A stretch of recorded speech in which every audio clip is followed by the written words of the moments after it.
আসসালামু আলাইকুম। আজকের ভিডিওতে আমরা তাপ প্রয়োগ করলে কঠিন বস্তু যে তরল হয়, তরল বস্তু যে কঠিন হয় সেটা এই জ্বলন্ত মোমবাতির সাহায্যে প্রমাণ করব। আজকে আমরা যে কাজটা করব এটা হচ্ছে কোন বস্তুর উপর আমরা কি নির্ণয় করব?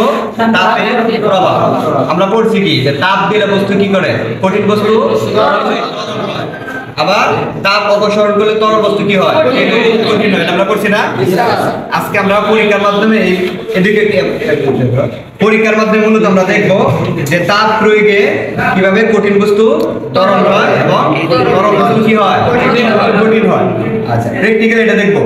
আচ্ছা রাসান, তুমি এখান থেকে এই মোমবাতি থেকে তুমি এখানে দেখাও যে তাপ প্রয়োগে কিভাবে কঠিনটা তরল হইতেছে এবং তরলটা কেমনে কঠিন হইতেছে, একটু বলো তো দেখি।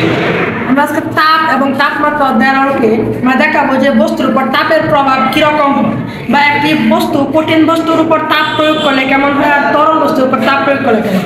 তো আমরা প্রথমে দেখবো যে কঠিন বস্তুর উপর তাপ প্রয়োগ করলে কেমন। যে আমরা মোমবাতিটা জ্বলতেছে, মোমবাতি কিন্তু কঠিন বস্তু।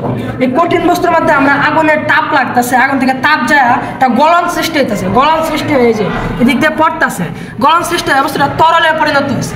আবার তরলটা যে তরল থেকে কিন্তু প্রথমে তাপ প্রদান করা হয়েছে, কিন্তু তরল থেকে যায় নিচে যায় তাপ অপসারিত হয়েছে বা তাপ সরে গেছে।